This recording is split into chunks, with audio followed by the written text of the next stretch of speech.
Já estamos de volta e agora eu quero falar com você aí de casa sobre a campanha Solidariedade em Rede da nossa Arquidiocese de Belo Horizonte. Essa campanha continua, viu, gente?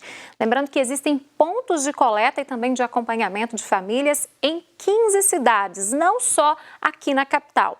No total, são 88 locais, entre paróquias, projetos e também escolas.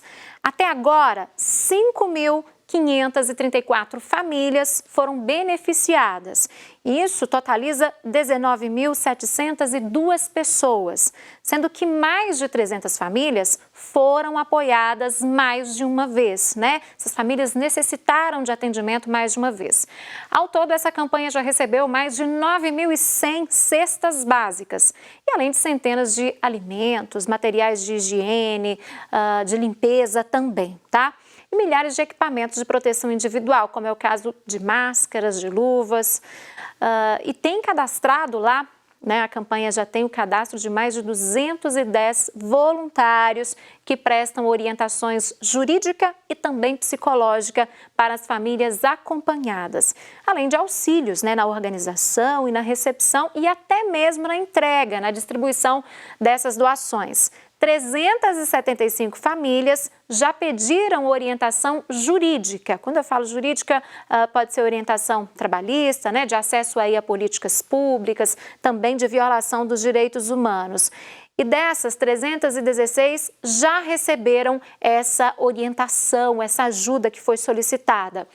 Mais de 250 famílias tiveram acesso à orientação psicológica também. São os números para você, uma prestação de contas, na verdade, de todo esse esforço, de todo esse atendimento que vem sendo feito pela equipe aí dessa campanha Solidariedade em Rede, que tem ajudado tantas pessoas. E para você ter mais informações, basta acessar o site da Arquidiocese de Belo Horizonte, lá tem tudo para você, tá? Tem prestação de contas, tem as formas de como você pode se organizar para também ajudar, para também ser um voluntário, para levar a sua doação. O site é arquidiocesebh.org.br. E agora é hora de mais uma reflexão por aqui, mais um momento especial, né, com o nosso querido Padre Alexandre Fernandes, que tem trazido tanto conhecimento, tanta mensagem bonita para as nossas manhãs. E hoje ele fala sobre as celebrações de São Pedro e São Paulo, que é hoje, viu? Vamos saber um pouco mais sobre essa festa, então? Bom dia, Padre! Bom dia, Síria! Bom dia para você que nessa segunda-feira amanhece já buscando o Senhor. Você que me escuta agora e abre o seu coração para ouvir o que Deus quer falar para você no dia de hoje. Deus te abençoe. Ontem, a igreja aqui no Brasil celebrava a festa de São Pedro e São Paulo.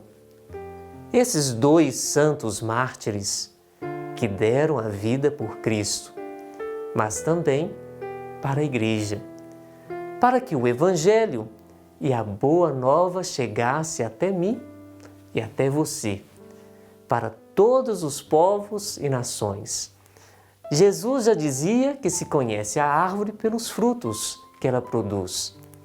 Eu e você somos frutos da evangelização de São Pedro e São Paulo.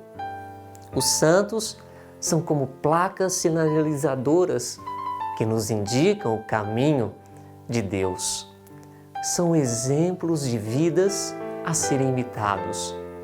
Nos santos compreendemos melhor nossas fraquezas e os caminhos para superá-las, pois eles foram seres humanos de carne e osso como nós, com limitações e imperfeições da humanidade.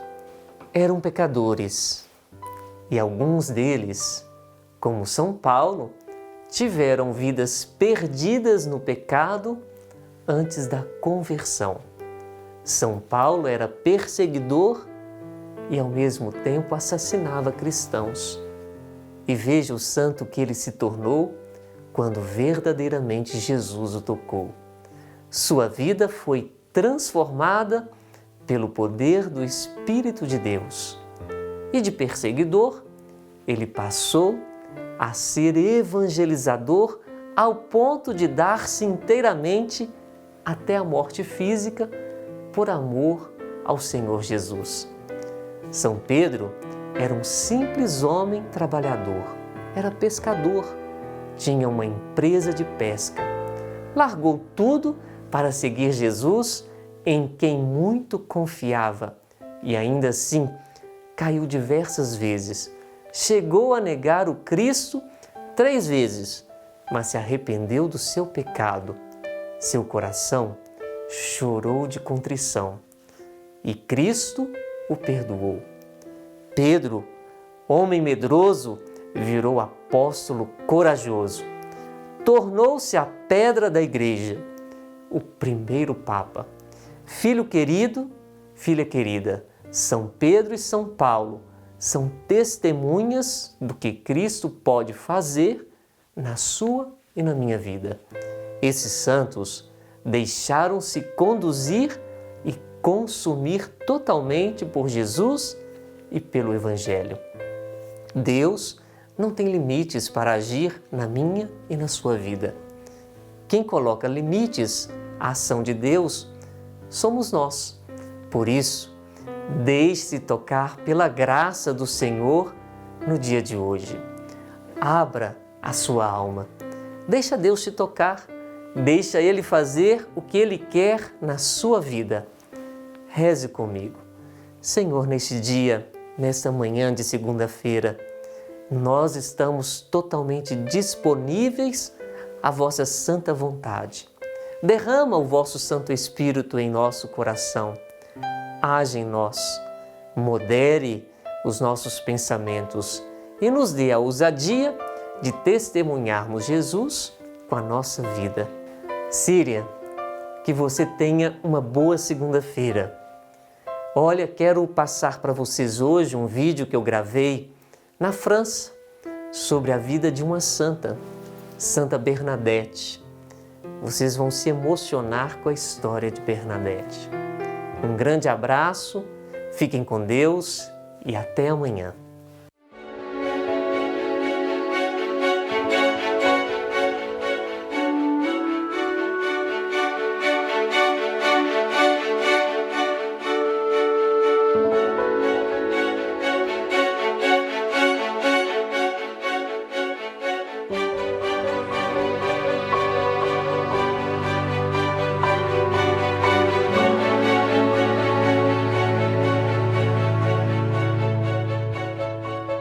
Em Lourdes, a Imaculada Conceição resolveu renovar o chamado de Deus à conversão, escolhendo para ser a porta-voz uma menina triplamente miserável.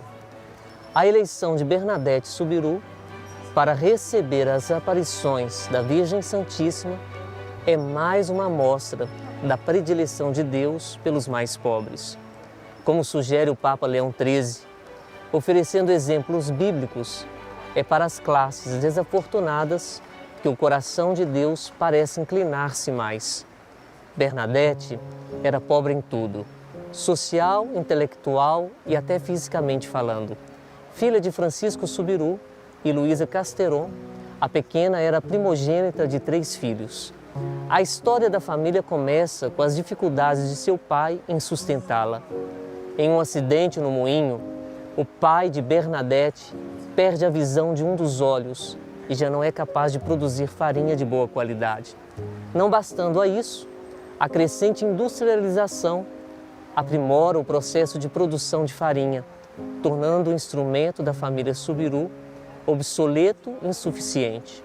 Por fim, uma seca de 2 anos faz com que o trigo diminua e obrigue a vender o trabalho braçal para gerar os moinhos da região. Episódios trágicos seguem-se um após o outro e chegam a desabrigar a família, que se vê obrigada a morar em favor na casa de um parente. Eles vão então para um pequeno espaço apelidado de cárcere.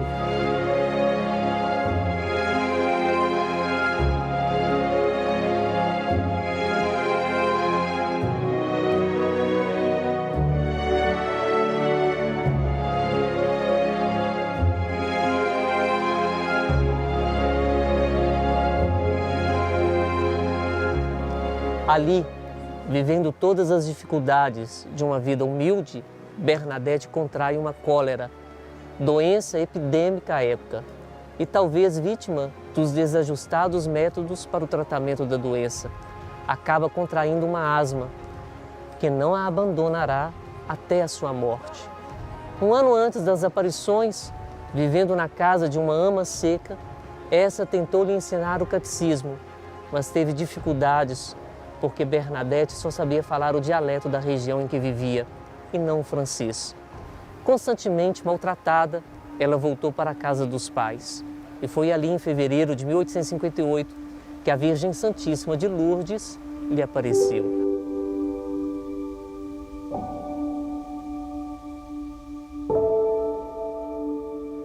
Quando as aparições terminaram, Bernadette, que então vivia uma vida de doação aos mais pobres, entrou com 22 anos no convento de Nevers, onde passou o resto da vida.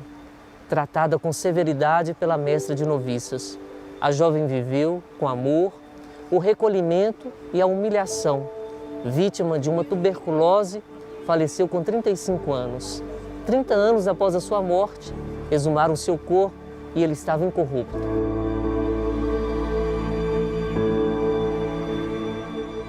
O seu crucifixo estava corroído, o terço oxidado, ou seja, havia umidade, mas ela mesma estava intacta. Após a enterrarem e exumarem de novo, o seu corpo continuou intacto. Ela foi canonizada pelo Papa Pio XI no dia 8 de dezembro do ano de 1933 e Lourdes tornou-se um dos maiores lugares de visitação de peregrinos do mundo inteiro.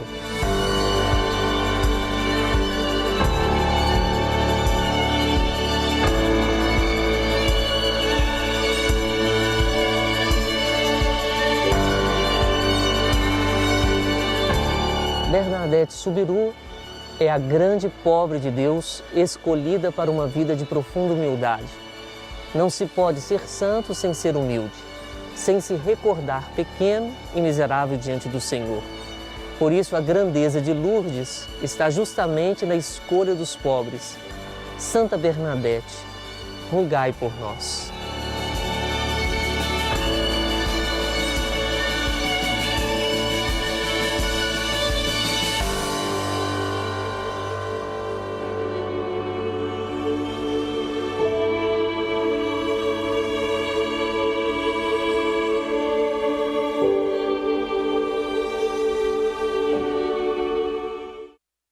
Que mensagem bonita, né? Que Santa Bernadette, então, ilumine os nossos passos. Muito obrigada mais uma vez pela mensagem, pela reflexão, viu, Padre Alexandre? Ele que sempre traz uma mensagem tão bonita, né? Vem com um sorrisão no rosto, trazendo alegria aí para as nossas manhãs. Agora teremos mais notícias com a Ana Flávia, direto da redação. Ana Flávia de Oliveira está lá na redação e ela agora atualiza para a gente a situação da Covid-19, a situação do coronavírus aqui em Minas Gerais, né, Ana? Já tem dados atualizados nesta manhã? Sim, Síria, nós temos, a Secretaria de Estado de Saúde atualizou há pouco os dados aqui do coronavírus em Minas e nós temos 43.864 pessoas contaminadas, 25.154 recuperadas e uma marca triste, 918 óbitos, quase 1.000 óbitos, né, Síria? É muita gente. É muita gente, pensa, 1.000 vidas se foram, né, devido ao coronavírus, e só aqui em Minas Gerais, né, Ana? Pois só aqui em Minas, a Ana trouxe mais cedo os números do Brasil, por isso, olha, não são números, são pessoas que têm pai, mãe, filho, marido, esposa, enfim, são pessoas como a gente. Vamos pensar nesses dados, faça a sua parte. Ana, você tem mais informação pra gente agora sobre política, né? Já vamos falar em eleições municipais, é isso? É isso, Síria. Ontem, o prefeito de Belo Horizonte, Alexandre Calil, em entrevista ao canal de TV a cabo Globo News, fez uma análise, né, sobre essa situação do coronavírus aqui em Belo Horizonte, como a prefeitura tem atuado para combater a doença. E durante essa entrevista ele foi perguntado, né, e comentou que não vê problema nenhum no adiamento das eleições, porque já tem uma nova data prevista, né, que é para o dia 15 de novembro, o Senado inclusive já votou, agora falta a Câmara votar e a sanção presidencial para ver se essa data será aprovada ou não. Então, Calil disse que se esta medida for tomada, né, se essa decisão for tomada pensando cientificamente, que ele não vê problema algum, Síria.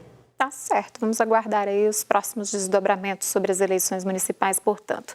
Ana, muito obrigada e até a próxima. Obrigada, até amanhã. Até a próxima, quer dizer, amanhã não estarei aqui. Até a próxima, um abraço.